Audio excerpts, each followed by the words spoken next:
This video contains spoilers for Armored Core 6: Fires of Rubicon. Content warning.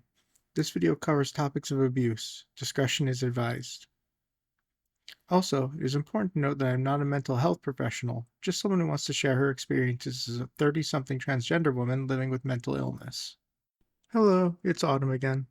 This time I thought I'd frame my thoughts on life using some of my favorite media. Armored Core 6: Fires of Rubicon is a 2023 mecha combat game developed by From Software and was the first of its series I've played. The short version is you play as an augmented human who steals a mercenary license to operate on the war-torn planet of Rubicon, where your actions shape the fate of the planet, its population, and the mysterious resource that flows through it known as coral. You do so by heading off on missions assigned to you by your enigmatic handler, Walter. What initially drew me to the game was its customization.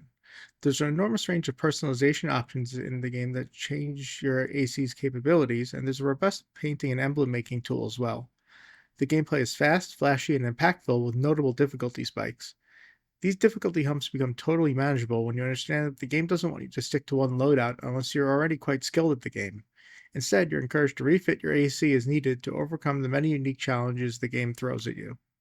This, for me, was actually a bit of a mental hurdle to get over.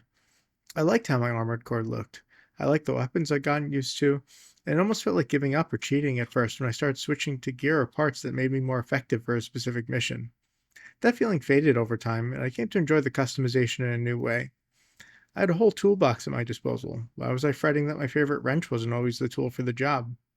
For someone like me, who can get quite stubborn and fixated on stuff, this was a lesson. Changing things up isn't failure, it's adaptation. If you're slamming your head against a problem over and over again and making no progress, it probably doesn't mean you're incompetent, just that you need to change your approach. It can be hard to let go and take a step back, but doing so and taking a dispassionate look at the issues that are tripping you up can be crucial. Another aspect of the game I really appreciated was the tone. You're referred to by a serial number denoting your generation of cybernetically augmented human. You're only valued for what you bring to the table as a mercenary. You never see the human form throughout the game. All you get are voices, call signs, and pilot emblems. Outside forces are constantly trying to get you on their side and manipulate you, getting you to risk your life and your AC for their agendas. For me, this was striking for a game that goes so deep into customization and personalization. I think we've all felt like the protagonists of this game at some point. There for our ability to do or produce something with no consideration for our value besides that. For me, it was how I judged myself when I made a mistake. If I didn't perform up to the standards that had been instilled in me, I didn't feel I deserved to think positively about myself. This was a toxic thought loop burned into my brain through my early life, and past that point, my own thoughts perpetuated it. It's late in the game that you learn that the mercenary license you stole, call sign Raven, belongs to a lineage of freelance mercenaries who choose for themselves what to fight for, a symbol of self direction in a world that tries to choose for you. I don't think there are wrong answers about the ultimate meaning of life, just that it's important that you fight for whatever makes you passionate.